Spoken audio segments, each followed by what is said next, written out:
Bismillahirrahmanirrahim. Assalamualaikum warahmatullahi wabarakatuh. Alhamdulillahi rabbil alamin. Wabihi nasta'inu ala umuri dunya waddin. Wassalatu wassalamu ala ashrafil anbiya'i wal mursalin. Nabina Muhammadin wa ala alihi wa sahbihi ajma'in. Ya ayyuhalladzina amanu taqullaha haqqa tuqatih wa la tamutunna illa wa antum muslimun. Subhanaka la ilma lana illa ma 'allamtana innaka antas samiul alim. Amma ba'd, fa ikhwani wa akhwati fid din rahimani wa rahimakumullah. Tugas mulia yang diemban oleh Rasulullah sallallahu alaihi wasallam, dan hendaknya kita semua mengikuti jejak itu, adalah tugas mengemban dakwah. Sebagaimana Allah SWT menyebutkan di dalam surat Yusuf ayat yang ke-108, A'udzubillahi minasyaitonirrajim. Qul hadhihi sabili ad'u ila Allahi ala basiratin ana wa man ittaba'ani wa subhanallahi wa ma ana minal musyrikin. Ayat ini sebenarnya membutuhkan penjelasan panjang karena mengandung 8 hal.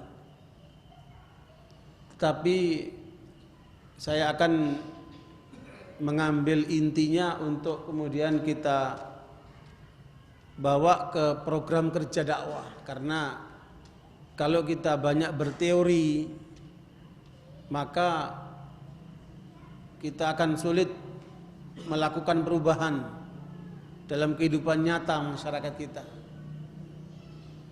Makanya senantiasa yang harus kita bawa adalah antara teori dan praktek. Teori dakwah dan sekaligus praktek dakwah. Karena Rasulullah SAW ketika menerima perintah Qul hadhihi sabili, katakan inilah jalanku. Ad'u ilallahi, saya berdakwah ke jalan Allah. Ala basiratin, berdasarkan ilmu, berdasarkan landasan pedoman ilmu. Ana wa manittaba'ani, saya dan yang mengikuti saya. Artinya dakwah itu enggak boleh sendirian. Ya, harus ada kebersamaan. Subhanallahi wa ma ana minal musyrikin, dan senantiasa kita bertasbih kepada Allah dan berlepas diri daripada segala bentuk kemusyrikan. Karena dalam kesempatan ini juga banyak anak-anak muda, kader-kader dai, baik yang dari kafilah maupun yang dari Ma'had Ali al-Islam, yang toh juga nanti mereka akan terjun dakwah. Maka diperlukan konsep ini untuk memberikan pencerahan, wawasan, dan sekaligus panduan bagaimana kita melaksanakan dakwah. Karena dakwah itu bukan hanya sebatas ceramah, dan perlu diketahui bahwa dakwah itu adalah solusi. Umat kita ini banyak yang sakit, mereka butuh obat. Sakit dalam keyakinannya, maka diobati dengan tauhid. Sakit dalam pemikirannya, maka harus diajarkan pemikiran-pemikiran yang benar. Sakit di dalam jiwanya, yang sombong, yang pelit, yang pendengki dan sebagainya, harus diobati supaya jiwa mereka sehat. Sakit di dalam rumah tangga yang banyak masalah di tengah mereka, keributan lah, perpecahan, perceraian dan seterusnya. Sakit di dalam lingkungan para pemuda yang terlibat dengan narkoba, dekadensi moral, dan macam-macam penyakit-penyakit sosial lainnya. Sakit yang dialami oleh pemerintah dengan banyaknya korupsi, penyimpangan, kurangnya perhatian terhadap masalah penegakan hak-hak agama dan seterusnya. terlalu banyaknya penyimpangan-penyimpangan aliran sesat dan segudang lainnya penyakit-penyakit yang ada di masyarakat, itu butuh diluruskan lewat dakwah. Pengalaman Dr. Muhammad Nasir yang telah berhasil menduduki jabatan tinggi sebagai Perdana Menteri di Indonesia setelah terpilih melalui proses pemilu yang demokratis tahun 55, di mana Masyumi menang dibanding seluruh partai lain, dan suara Masyumi keras sekali menuntut hukum Islam melalui rapat-rapat konstituante yang waktu itu sampai terjadi debat yang sangat sengit antara pihak Masyumi dan pihak nasionalis, yang waktu itu pihak nasionalis diwakili oleh Profesor Dr. M. Yamin dan pihak Masyumi diwakili oleh Pak Hamka. Masyumi mengatakan kita harus kembali kepada hukum Islam karena itulah keadilan, karena itu adalah keselamatan, kejayaan buat bangsa Indonesia. Tapi pihak nasionalis menghendaki berdasarkan Pancasila. Pak Hamka saat itu mengatakan Pancasila tidak punya akar di rumput rakyat Indonesia. Pancasila tidak punya akar dalam sejarah bangsa Indonesia. Dan kemudian Pak Hamka mengatakan kata-kata yang keras sekali sampai tersinggung Pak M. Yamin dan marah sekali karena Pak Hamka mengatakan, apakah kalian mengajak kami kepada neraka? Sehingga M. Yamin kemudian tersinggung, marah, dan sejak itu kemudian terdapat gap antara kedua belah pihak, dan ujungnya Soekarno membubarkan Masyumi. Dibubarkan Masyumi. Kemudian diputuskan dekret 5 Juli kembali kepada Undang-Undang Dasar, dan sejak itu bubarlah perjuangan Partai Islam Masyumi karena dibubarkan. Artinya perjuangan Islam lewat politik dianggap gagal lewat partai itu. Kemudian sampai terjadi peristiwa PRRI angkat senjata di Sumatera Barat, dan tokoh-tokoh Islam termasuk yang kemudian ditangkap di penjara, termasuk Pak Nasir. Dan dari sanalah kemudian beliau berpikir apa cara yang efektif untuk memperjuangkan Islam di Indonesia, maka beliau menyimpulkan adalah dakwah. Artinya dakwah itu menjadi keputusan setelah mengalami proses panjang yang beliau alami. Maka didirikanlah Dewan Dakwah, dan kemudian bergeraklah beliau melalui dakwah itu. Ikhwan barakallahu fikum, kalau kita evaluasi dakwah kita sejak kemerdekaan sampai sekarang, pertanyaannya apakah dakwah kita sukses atau setengah sukses atau gagal? Ya. Ukurannya apa? Kalau ukurannya firman Allah SWT bagaimana dalam surat Asy-Syura ayat 13, A'udzubillahi minasyaitonirrajim, syara'a lakum minad dini ma wassa bihi Nuha walladzi auhayna ilaika wa ma wassayna bihi Ibrahim wa Musa wa Isa an aqimud dina wa la tatafarraqu fihi kabur 'alal musyrikin ma tad'um ilaihi Allahu yashtabi ilaihi man yasha wa yahdi ilaihi man yunib. Dalam ayat ini Allah menjelaskan bahwa Allah telah mensyariatkan kepada Nabi Nuh dan kepada engkau wahai Nabi Muhammad SAW dan kepada Ibrahim, Musa dan Isa, 5 orang ulul azmi pilihan dari seluruh para nabi dan rasul. Semua para nabi mencapai 124.000. Sebagaimana terungkap dalam satu hadis yang sahih, dengan jumlah rasul mencapai 313 rasul. Dan ini diungkap oleh Pak Hamka, satu-satunya ulama yang saya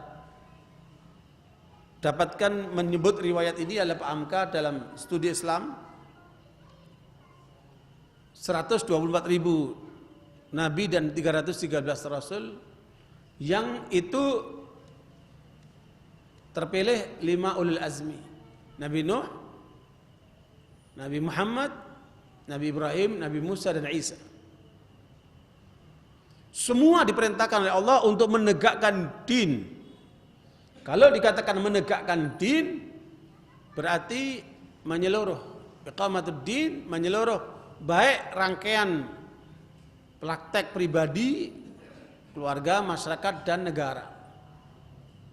Dan itulah yang diterapkan dalam kehidupan Rasulullah SAW, para khulafa Rasyidin dan generasi-generasi berikutnya, sampai dibatalkannya khilafah Islamiyah di Turki tahun 1924. Dan sekarang muncul isu lagi baru di Irak yang mengklaim sebagai khilafah ISIS, ya, dan itu sedang dalam diskusi hangat di antara berbagai pihak. Ya, barakallahu fikum. Saudara sekalian, dakwah yang berjalan sejak masa Rasulullah sampai sekarang, kalau dinilai dari sisi iqamatuddin, apa yang terjadi di negeri kita masih jauh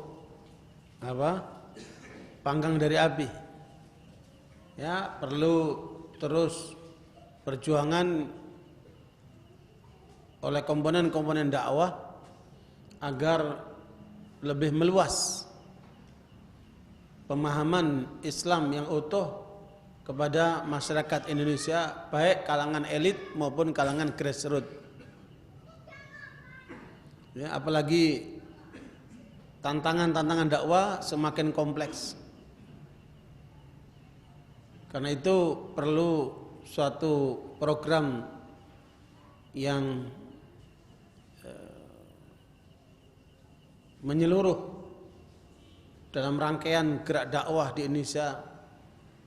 Karena kalau kita lihat dari ranah hukum, sebagaimana hasil penelitian salah seorang kawan ketika mengambil disertasi doktor, bahwa produk hukum yang dihasilkan oleh Dewan sejak mulai merdeka sampai terakhir Dewan yang kemarin, itu baru 14 undang-undang yang sesuai dengan Islam.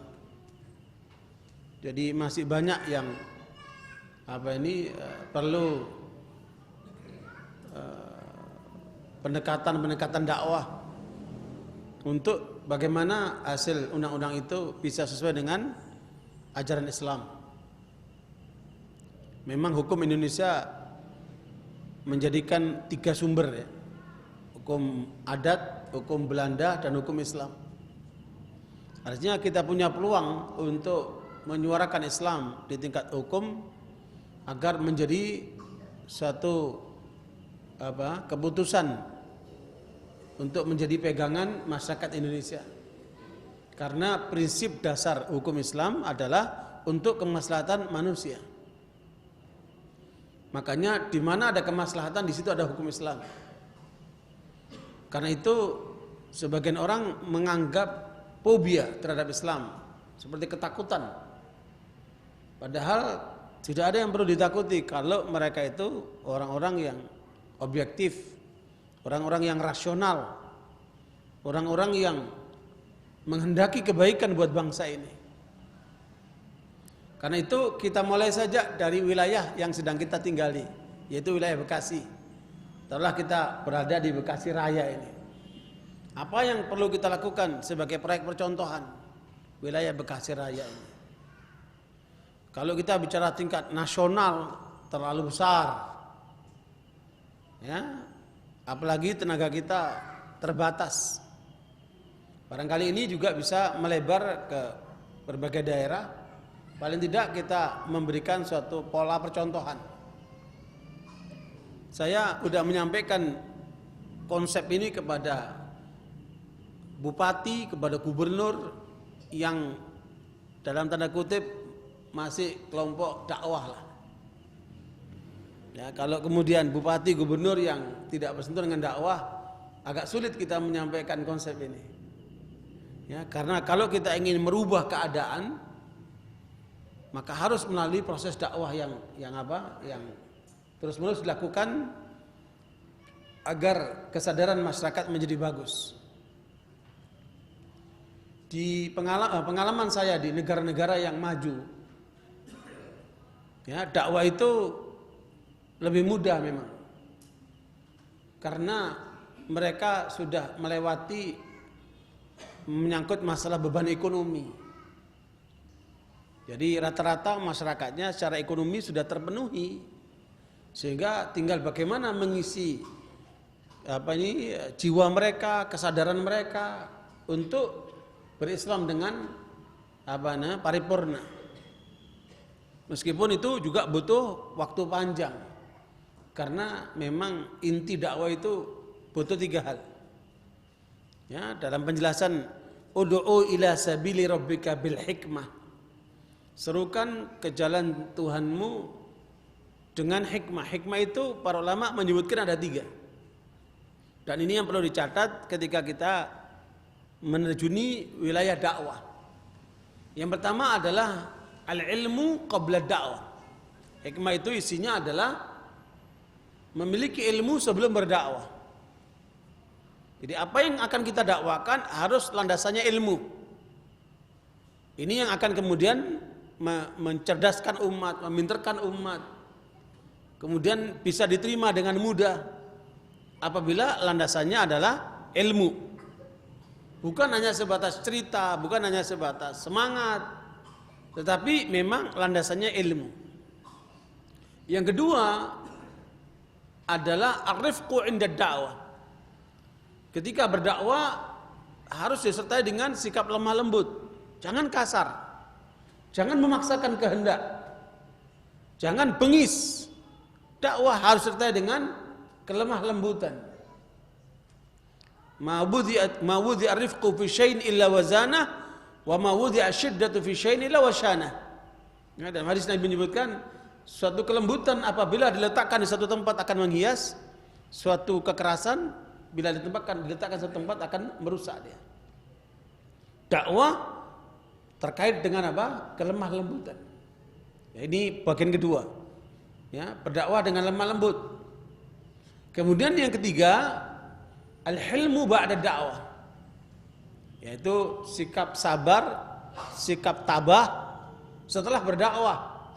Karena merubah orang itu butuh waktu. Enggak bisa sekaligus kita merubah orang itu. Butuh waktu. Kalau enggak sehari, 2 hari, sebulan, setahun, 2 tahun. Nabi Nuh alaihissalam 950 tahun belum berhasil merubah umatnya. Ya, kita baru dakwah sebentar aja udah putus asa. Jangan. Butuh hilm, butuh ketabahan, kesabaran. Makanya Allah katakan watawasau bil haqqi watawasau bis sabr. Butuh kesabaran itu supaya kita bisa melihat hasilnya. Oke. Kita akan langsung saja sekalian melihat apa program kerja sosialisasi dakwah untuk penerapan syariat Islam. Karena sekali lagi di masyarakat kita ada kelompok sekuler, ada kelompok kiri, ada kelompok-kelompok yang anti Islam. Mereka itu alergi dengan Islam, alergi dengan syariat Islam. Bahkan sebagian menuntut perda-perda syariat Islam yang sudah berlaku agar dibatalkan. Naudzubillah min dzalik. Ya, itu ini coba dibetulin ini apa? Itu menunjukkan apa? Ketidakpahaman atau fear, ketakutan. Ya, fobia. Seperti itu.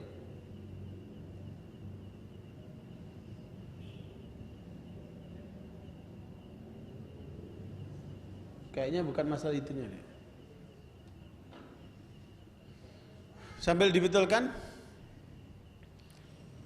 Di sini mukaddimah yang saya buat, di antara tujuan utama penerapan syariat Islam adalah tercapainya maslahat umat, baik maslahat individu maupun kolektif. Maslahat itu artinya tercapainya kebaikan dan terhindarnya keburukan.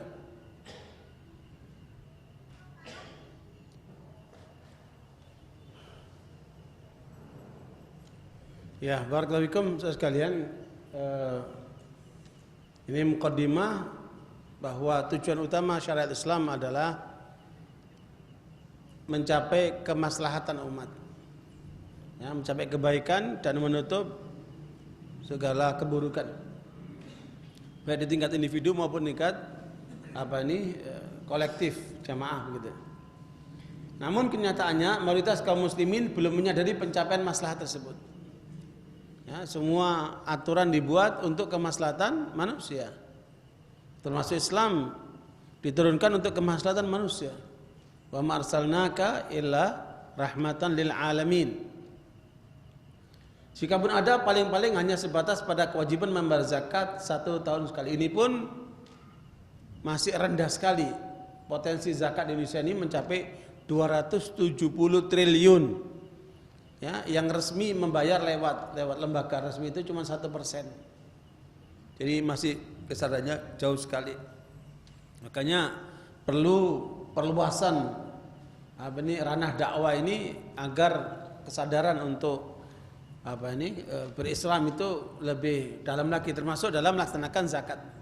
Karena untuk mengangkat sebanyak 30 juta rakyat miskin, bukan miskin, fakir, ya, di Indonesia yang menurut ukuran BBB standarnya $1, ya, yang penghasilannya $1 atau di bawahnya itu masih masuk kategori fakir.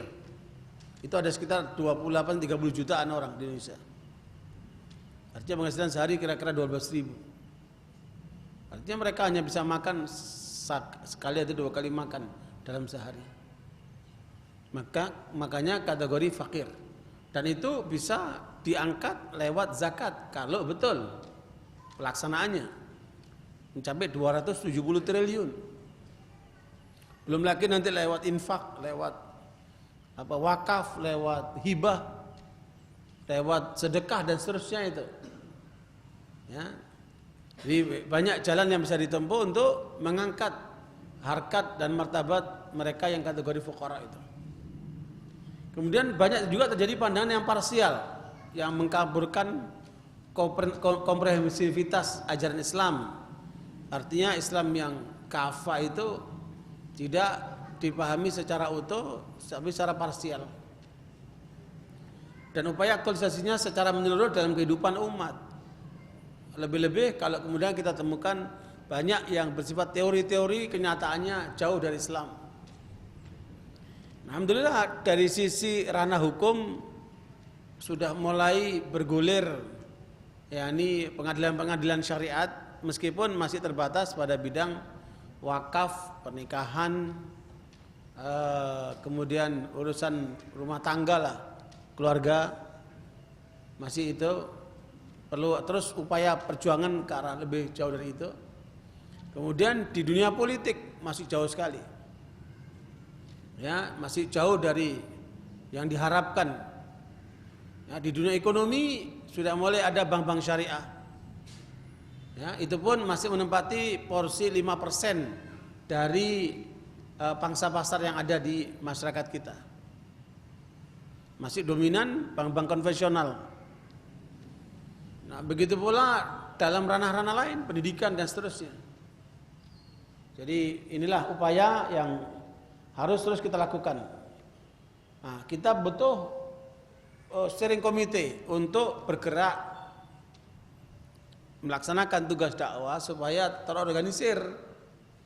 Makanya tujuannya adalah menyelamatkan umat Islam dengan menerapkan syariat Islam. Tujuannya bagaimana kita menyelamatkan umat Islam melalui penerapan syariat Islam. Jadi bukan justru menjerumuskan, bukan justru merusak, bukan justru malah mengacau balukan, tidak. justru menyelamatkan. Dan itu pun dilindungi oleh undang-undang. Kalau bicara undang-undang, karena hak umat Islam menjalankan syariatnya. Nah, ini dilaksanakan oleh steering committee berbentuk badan majelis syariah. Disitulah para ulama, para kiai, para dai bisa tergabung untuk mencetuskan ide-ide dalam konsep pelaksanaan syariat Islam di masyarakat. Kemudian badan pengawas amar ma'ruf nahi mungkar. Ya, bagaimanapun masyarakat ini tidak terlepas dari kebaikan dan keburukan. Kebaikan didorong, keburukan dihambat untuk dilakukan penyadaran nahi mungkar, dicegah supaya tidak meluas. Justru kelebihan umat Islam ini adanya amar ma'ruf nahi mungkar. Kuntum khaira ummatin ukhrijat linnas ta'muruna bil ma'ruf wa tanhauna 'anil munkar. Kelebihan umat Islam justru pada posisi ini, menyuruh yang ma'ruf, mencegah yang mungkar. Saudara-saudara, kalau lihat dalam kehidupan masyarakat barat, ya, enggak ditemukan gerakan seperti ini. Mereka gerakan individualistis. Mau rusak, mau baik, enggak urusan. Masing-masing orang dengan polanya. Hanya aturan-aturan negara yang membatasi ruang gerak itu supaya terkendali. Tetapi untuk urusan seks bebas sama sekali, nggak ada aturannya. Ya, karena memang landasan mereka bukan agama, mereka orang-orang sekuler. Yang posisinya sekuler itu urusan kekuasaan harus dipisah dengan urusan agama. Kita nggak mau begitu.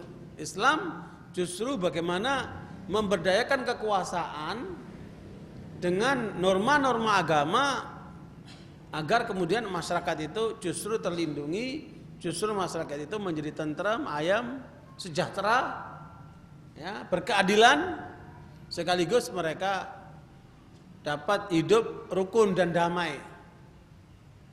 Ya, itu intinya. Makanya perlu penyadaran terus-menerus amar ma'ruf nahi mungkar. Yang selama ini digambarkan seakan-akan nahi mungkar itu pekerjaan yang sangat menakutkan. Siapa yang akan melaksanakan tugas ini? Yaitu para ulama, para dai, imam masjid, guru, kepala daerah pemerintahan, kepala suku, tentara, polisi, hakim, dan partisipasi masyarakat lainnya, termasuk kaum perempuan. Semua harus terlibat.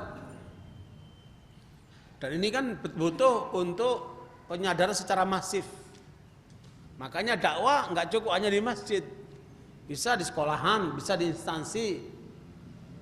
Ya, saya ketika diundang di Malaysia itu diundang ke di instansi, di masyarakat, di perguruan tinggi untuk menjelaskan itu. Makanya ketika saya diundang di Makassar oleh Profesor Dr. Abdurrahman rahimahullah, ya, waktu itu beliau rektor UMI minta sama saya, tolong Ustadz diberikan arahan untuk para dosen, dekan dan seterusnya di kalangan UMI. Kemudian saya hadir dalam acara itu, saya sampaikan kepada mereka bahwa masyarakat Sulawesi Selatan ini semangat berislamnya tinggi sekali. Mereka ingin mengarah kepada penerapan syariat Islam. Nah, kalian yang ada di perguruan tinggi ini, apa yang sudah dipersiapkan untuk masyarakat? Konsepnya mana? Nah, ternyata mereka tidak siap dengan itu. Jadi antara tuntutan masyarakat dengan realitas perguruan tinggi nggak nyambung. Padahal harusnya perguruan tinggi itu menjadi konseptor terhadap apa yang dibutuhkan masyarakat. Karena di sana adalah tingkat akademis dan tingkat pemikir yang ada di masyarakat. Itu justru di perguruan tinggi. Nah, ini makanya ini perlu kebersamaan dari semua pihak, fasilitator. Beberapa fasilitas publik yang dapat digunakan dalam upaya sosialisasi penerapan syariat Islam antara lain piranti-piranti pemerintahan. Ya, saya juga pernah diundang untuk mengarahkan satu jajaran Kapolres, ya, dengan 400 lebih polisi untuk supaya mereka punya kesadaran berislam yang lebih baik. Ya, polisi pun perlu didakwain, tentara perlu didakwain. Ya, selain masyarakat secara umum. Ya, kita bisa masuk ke instansi-instansi, ke lembaga-lembaga, ke departemen-departemen, ya, untuk memberikan penyadaran-penyadaran terhadap pemahaman Islam yang harus menjadi satu rangkaian kehidupan nyata, bukan hanya sebatas teori. Selain masjid, juga ada sekolah, universitas, sarana penerangan, bank, rumah sakit, pasar, mahkamah syariah dan yang lainnya. Bahkan saya diundang di Mahkamah Konstitusi, saya sampaikan ya, bahwa itu adalah merupakan tanggung jawab bersama, membawa umat dan bangsa ini kepada ke arah yang lebih baik. Baldatun thayyibatun wa rabbun ghafur. Bagaimana mencapai negeri yang kata orang Jawa itu apa?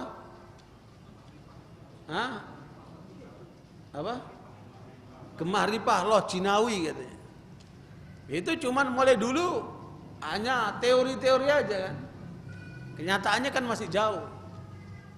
Nah, itu perlu kita suarakan melalui Islam yang kita punya ini.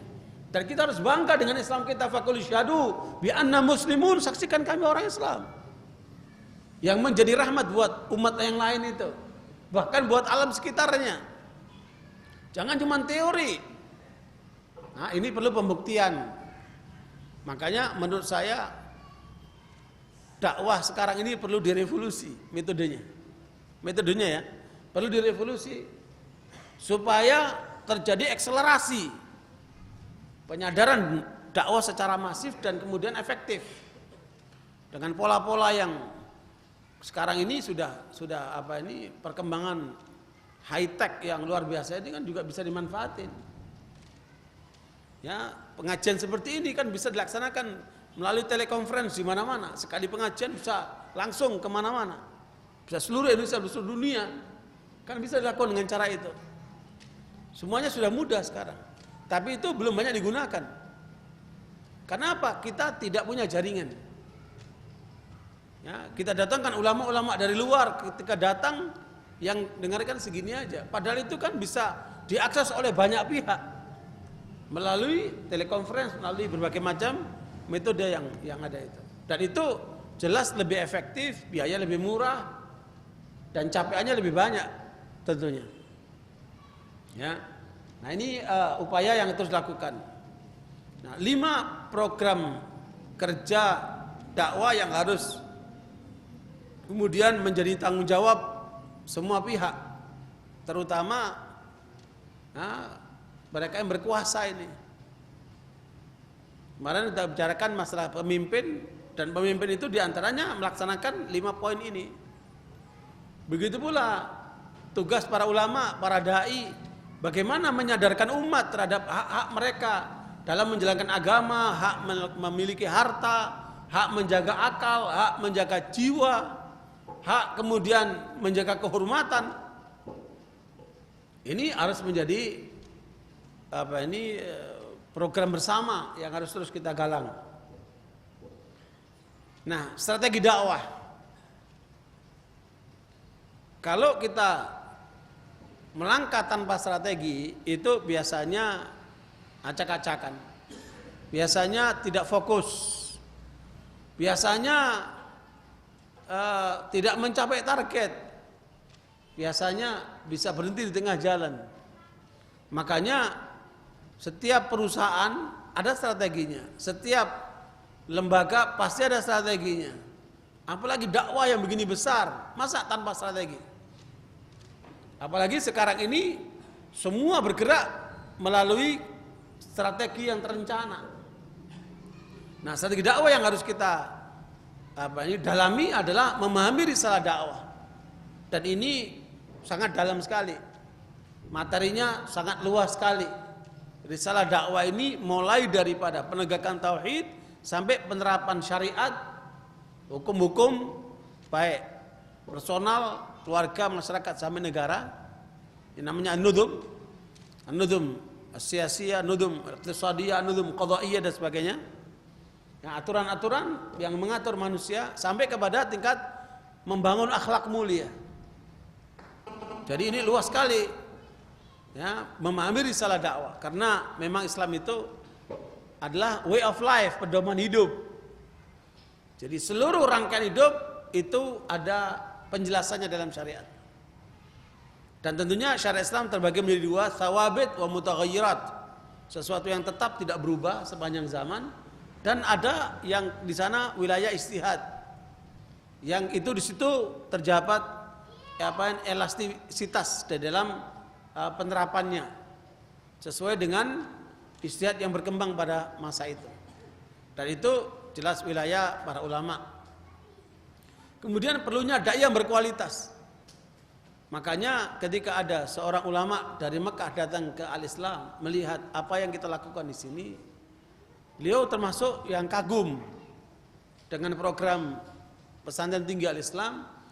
Kemudian beliau berkomentar, Indonesia butuh seperti ini paling tidak 20 tempat untuk melahirkan kader-kader dai yang berkualitas. Ya, target kita di Al-Islam setelah lulus pesantren masuk di Al-Islam, bagaimana supaya alumni itu bisa hafal Quran, menguasai kitab, paham tentang realitas. Dan insya Allah itu menjadi dai yang berkualitas. Fikul dalil dengan fikul waqi', ditambah dengan hafal Quran dan menguasai kitab. Ya, itu sesuatu yang bisa diperluas. Apa yang kita lakukan bisa diperluas. Dan saya dengar dari Direktur Pesantren Tinggi Al-Islam, ada 5 pihak yang ingin menerapkan metode Pesantren Tinggi Al-Islam. Ya, mudah-mudahan itu semakin meluas. Kemudian memahami objek dakwah. Ya, kita berhadapan dengan komunitas masyarakat yang macam-macam ini. Masyarakat terpelajar, masyarakat awam, masyarakat, ya. Bahkan di Indonesia ini 95% masyarakatnya kategori awam yang landasannya nonton. Educated people itu cuma 5%. Nah, kita bagaimana mencapai mereka ini, baik yang terpelajar maupun masyarakat awamnya, sesuai dengan kadar berpikir mereka. Dan ini akan lebih efektif kalau kemudian menggunakan metode media televisi, media YouTube dan sebagainya, yang bisa mereka saksikan, bisa mereka lihat begitu. Ya, nanti kita pendalamannya dalam, kemudian memahami cara atau thariqah berdakwah. Ya, cara berdakwah juga kalau efektif akan cepat merubah orang. Saya merasakan ketika berdakwah lewat radio selama hampir 4 tahun, ketika menjelaskan iyyaka na'budu wa iyyaka nasta'in, itu saya lihat efeknya luar biasa. Ya, selain kemudian didengarkan langsung oleh para pendengar, itu kan kemudian direkam, kemudian ditayangkan lagi, diakses oleh banyak pihak. Berapa banyak dari mereka yang kemudian sadar lewat kajian-kajian itu. Nah, itu satu metode yang efektif betul. Kemudian memahami tujuan dakwah, hadaf dakwah, sampai kepada penerapan syariat Islam secara menyeluruh. Mengetahui tantangan-tantangan atau syubhat dakwah ini tidak sedikit. Kita menghadapi tantangan tidak sedikit, internal maupun eksternal. Tantangan dari tubuh umat Islam, aliran sesat, kaum munafikin, kaum fusak, orang-orang bejat, mengakunya muslim tapi bejat melanggar Islam. Ya, belum lagi tantangan-tantangan dari luar, yang pemikiran barat kah, sosialisme kah, kalangan kiri kah, ya, pemikiran-pemikiran kristenisasi, Zionisme dan sebagainya, pemikiran-pemikiran luar yang sekarang ini sudah merasuki tatanan umat Islam. Coba antum lihat di kanan kiri antum, ya, apakah sedikit orang-orang yang masih mengadakan peringatan hari ulang tahun, yang happy birthday itu, seperti itu? Apa sedikit yang praktekkan itu? Masih banyak. Lihat itu malam tahun baru, malam tahun baru Masehi, wah hirup pikuk di mana-mana dengan merconnya, dengan apa itu. Banyak orang Islam yang terlibat. Islam nggak pernah mengajarkan seperti itu. Banyak sekali keadaan yang mempengaruhi umat ini sehingga memang musuh-musuh Islam itu mereka berkesimpulan setelah mereka terjunin bagaimana memurtadkan orang Islam itu agak sulit bagi mereka. Ya, memurtadkan umat Islam agak sulit bagi mereka sehingga mereka mengatakan nggak usah dimurtadkan. Yang penting biar dia Islam tapi tidak terkait dengan Al-Quran, tidak terkait dengan Sunnah, nggak terkait dengan Islamnya. Makanya kita temukan banyak orang-orang Muslim yang tidak terkait dengan Islam sama sekali. Ya, keluarga Muslim tapi hakikatnya jauh dari Islam. Nah, ini tantangan ini luar biasa. Ini namanya brainwashing, cuci otak. Melalui pendidikan, melalui media, melalui banyak hal itu. Jadi tantangan internal dan eksternal luar biasa. Kemudian memahami manajemen dakwah supaya terorganisir, supaya rapi. Sebab dakwah kalau tidak termanage dengan baik, ya udah dia akan asal-asalan saja. Yang penting ceramah, apa tujuan ceramah, apa ingin dicapai dari ceramah, itu enggak diperhatikan. Ya. Makanya Bapak Ibu sekalian, kita perlu untuk mengevaluasi kembali ya ranah dakwah ini. Hal yang perlu dibutuhkan dalam pelaksanaan dakwah, yang penting diantaranya adalah panduan atau buku yang menerapkan tentang bagaimana Rasulullah dan para salafus saleh berdakwah. Nah, ini kajian-kajian tentang pola dakwah Rasulullah, pola dakwah para sahabat, pola dakwah salafus saleh ini sekarang ini muncul banyak sekali yang bisa menjadi masukan, bisa menjadi pegangan, bisa menjadi panduan di dalam kita berdakwah. Nah, perlu audit terhadap kegiatan dakwah di Indonesia. Ini kan pekerjaan nggak gampang ini. Diaudit semua gerak dakwah di Indonesia ini untuk dinilai sejauh mana tingkat kegagalan dan keberhasilannya. Ya, mungkin menggunakan metode SWOT bisa dievaluasi menyeluruh tentang kondisi dakwah kita ini. Ini makanya nggak bisa menjadi pekerjaan perorangan atau satu pihak, tapi ini perlu melibatkan semua komponen. Perlu penyusunan materi dakwah khusus. Ya, saya lihat Syiah itu sudah membuat modul dakwah. Ya, kita jangan kalah dengan mereka. Kita harus punya modul dakwah itu. Modul dakwah untuk pejabat pemerintah, anggota TNI, wartawan, pengusaha, pengacara, dan lain sebagainya. Komponen masyarakat ini banyak sekali kan.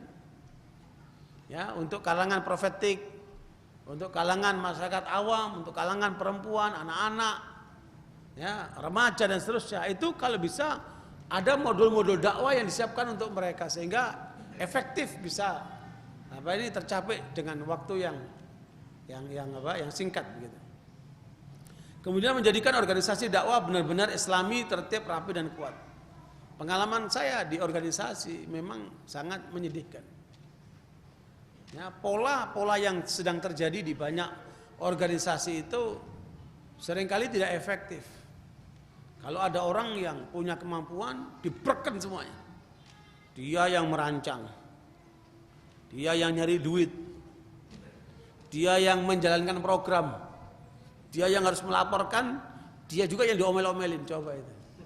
Nah itu nggak sehat. Pola seperti ini nggak sehat. Ya. Nah, ini perlu ditertibkan supaya rapi dan menjadi kuat. Dan yang terjadi sekarang ini banyak ormas-ormas, lembaga-lembaga, mereka sibuk dengan rutinitas saja. Berkutat dengan dirinya sendiri, sibuk dengan dirinya sendiri. Akhirnya tidak ada pengembangan, perbaikan dan seterusnya. Ini hal yang perlu diperlukan dalam pelaksanaan dakwah. Ini hal-hal yang diperlukan dalam pelaksanaan dakwah. Ya, perlu dibentuk satu lembaga yang bertugas memberikan pelayanan secara konkret kepada masyarakat. Khidmat. Ya, termasuk di dunia medis. Ya, selain klinik, rumah sakit, ya, lembaga-lembaga kesehatan, ada juga khidmat untuk bidang konsultasi rumah tangga, kalau ada problematika rumah tangga, ya. Kemudian apalagi yang lain-lainnya dalam bentuk yang sifatnya khidmat kepada masyarakat. Bisa jadi juga melalui tataran ekonomi, umpamanya masyarakat pertanian, peternakan, perikanan, ya, grassroots itu perlu mereka mendapat perhatian khusus melalui gerak dakwah yang terkait dengan profesi mereka. Ini yang sekarang sedang kita jalankan. Ya, bagaimana itu kemudian bergulir, umpamanya tim dakwah masuk ke suatu wilayah peternakan atau perikanan atau pertanian, kemudian bersama mereka mengelola satu bidang garapan, kemudian bukan hanya sebatas menjual hasilnya yang masih mentah, tapi dalam proses produksi nanti. Dan itu bisa menjadi tempat latihan anak-anak pesantren dan yang lainnya yang masih pengangguran, bisa sehingga mereka punya skill. Jadi pemberdayaan seperti itu perlu sekali, sehingga kita ada di tengah masyarakat bahwa dakwah Rasulullah itu bukan cuma ceramah di masjid. Ya, di mana di situ ada masyarakat, Rasulullah di situ. Waktu mereka galai parit, Rasulullah ada di situ. Waktu mereka diundang makan bareng, Rasulullah ada di situ. Waktu ngubur, Rasulullah ada di situ. Waktu ada peperangan, Rasulullah ada di situ. Jadi dakwahnya komprehensif, bukan hanya sebatas ceramah. Gitu. Kemudian menjadikan dai memiliki multifungsi, fungsi dakwah, fungsi pelayanan sosial dan sebagainya. Jadi dai itu bukan cuma ahli ceramah saja, tapi bagaimana dia bisa berkhidmat, termasuk ngurus jenazah, termasuk mengajarkan profesi, skill, ya, skill tertentu. Makanya kita buka pendidikan Tibbun Nabawi, termasuk untuk membekali para dai bagaimana bisa berfungsi sosial nanti di masyarakat. Kalau ada yang sakit bisa diobati, ya, dengan kemampuan mereka pandai meruqyah. Kalau ada yang masukkan jin bisa diusir pengaruh jinnya, seperti itu kan, manfaat buat masyarakat. Kemudian menjadikan dakwah bersifat multifungsi dimensional, dimensi dakwah dan ekonomi, dimensi pertahanan dan keamanan, dimensi budaya, dimensi ukhuwah, psikologi dan lain-lainnya. Ya, sesuai dengan keperluan dasar manusia. Luar biasa itu. Nah, ini adalah memperluas fungsi dai. Ya, bahwa banyak orang-orang galau, banyak orang stres, itu bisa dipecahkan oleh para dai dengan cara konsultatif. Bisa. Mereka yang jomblo, ya, dicarikan pasangannya. Mereka yang pengangguran disalurkan untuk bisa bekerja. Bagaimana caranya itu? Yang sakit diobati, ya, yang cacat diperhatikan, yang sakit yang kemudian mengalami derita-derita fisik maupun batin itu kemudian mendapat perhatian. Rumah tangga yang bermasalah kemudian diberikan pendampingan seperti itu. Perlu diupayakan adanya usaha peningkatan kualitas dai dengan pendidikan dan pelatihan dakwah seperti bimbingan secara rutin dan berkala dari ulama. Ya, alhamdulillah seperti Gontor, mereka membuat program PKU. Saya mengajar mereka, yaitu pendidikan kader ulama selama 6 bulan. Saya kira itu satu pola untuk mempercepat proses lahirnya para kader-kader ulama. Ya, begitu pula diharapkan di tempat-tempat lain. Ya, karena memang jangan sampai yang muncul justru ulama-ulama karbitan. Hanya cuman modal sorban, cuman bisa ceramah, orang sudah nganggapnya ulama. Ya, padahal belum kapasitas ulama. Ya. Nah, inilah kenyataannya. Ketika masyarakat itu tergantung bagaimana yang dilihat itu orang yang pandai bicara, yang ganteng mukanya, ya kan? Yang bisa bikin tertawa. Wah, udah ulama udah. Jadi makanya definisi ulama di masyarakat itu kabur. Kemudian perlu dibuat atau diadakan suatu sarana atau alat untuk mendeteksi kelemahan yang kita lakukan yang dapat dinilai oleh pihak luar. Misal fungsi rubrik membaca, untuk surat kabar, kotak saran bagi sebuah perusahaan dan sebagainya. Artinya kita jangan menutup diri untuk adanya kritik dari luar. Ya, kita di Al-Islam kalau ada masukan kritik terbuka, siapa aja mau kritik silakan. Jadi kita tidak boleh eksklusif menutup diri, tidak mau menerima masukan, tidak mau menerima kritik. Justru jangan lupa orang lain itu adalah kaca buat kita, cermin buat kita. Mana bisa kita mencerminkan diri kita sendiri, kan nggak bisa itu. Kita perlu orang lain untuk menilai kita. Dan biasanya kalau berasal dari orang luar, pandangannya sukanya lebih tajam. Ya, kita terima selama itu argumentatif, bukan asal jeplak saja. Ya, asal ada argumentasinya nggak masalah. Kemudian di antara efektivitas dakwah yang perlu ditingkatkan adalah pemberdayaan masjid. Ya, Pak Nasir itu menyimpulkan bahwa 3 pusat kader umat Islam sebagai benteng yang tidak boleh runtuh, yang tidak boleh lengah, yaitu masjid, pesantren, dan perguruan tinggi. Ya, inilah 3 ranah yang akan terus melahirkan kader: masjid, pesantren, dan perguruan tinggi. Makanya kita bikin di Al-Islam ini 3-tiganya kita gabung. Di sini ada pesantren, di sini ada perguruan tinggi, di sini ada masjid, satu tempat. Ya, kita ada pendidikan S1, kita ada pendidikan akademi Tibun Nabawi, kita ada pendidikan pesantren tinggi, kita ada kegiatan di masjid juga. Makanya masjid merupakan tempat ibadah sekaligus tempat pembinaan dan pusat aktivitas umat Islam. Coba seperti ini sekarang, i'tikaf kita. Tapi i'tikaf bisa berfungsi sebagai pembinaan, pendidikan, pelatihan, penyadaran, lahan untuk diskusi. Selama yang kita bicarakan bukan urusan dunia kan, yang kita bicarakan adalah urusan perjuangan Islam. Sebagaimana dilakukan oleh Rasulullah ketika pertama kali datang ke Madinah. Fungsi masjid luar biasa.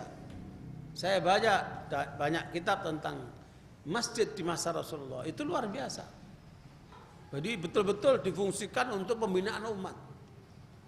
Ya, di situ mereka sholat bersama, berjamaah, di situ ada pengajian, di situ mereka makan bersama, di situ ada pesantrennya, ada Ashabus Suffah itu 70 orang tinggal di Masjid Nabawi. Itulah yang nanti kemudian menjadi cikal bakal pesantren itu.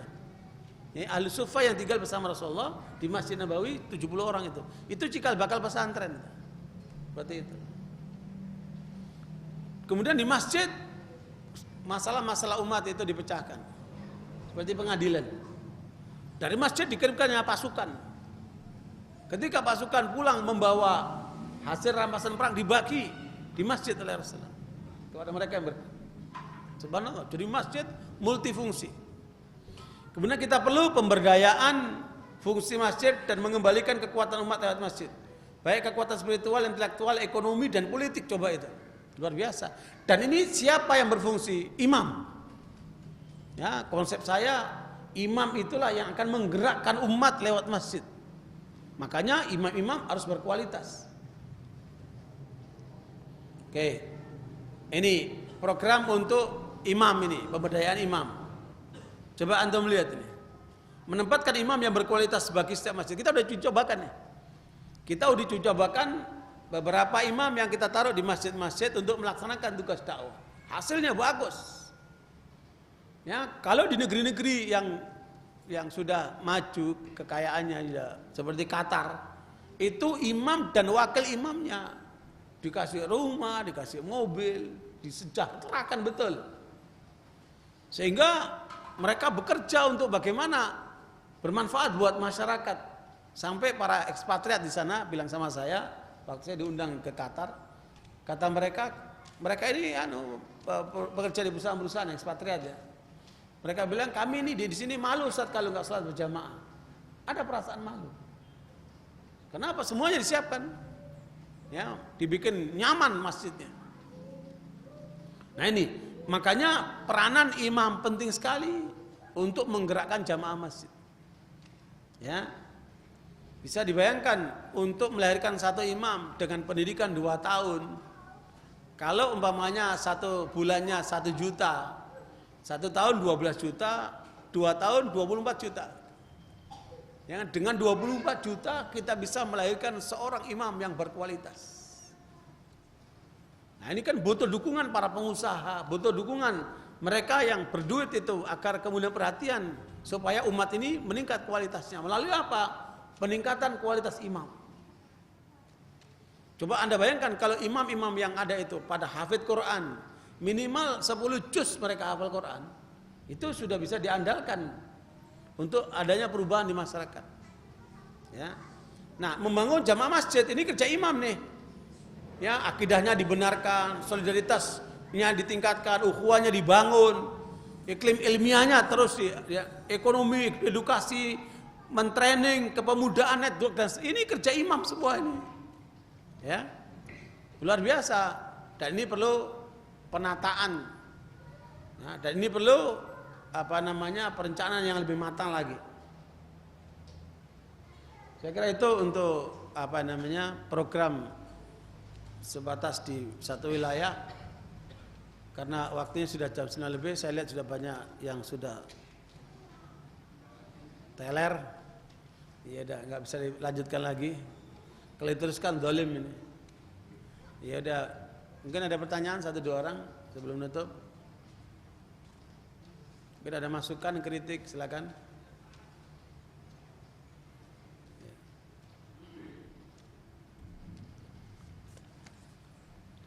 Apakah yang dilakukan ISIS sesuai ajaran Islam?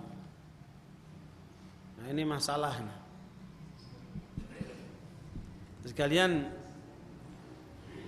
klaim ISIS mendeklarasikan sebagai khilafah itu bukan yang satu-satunya.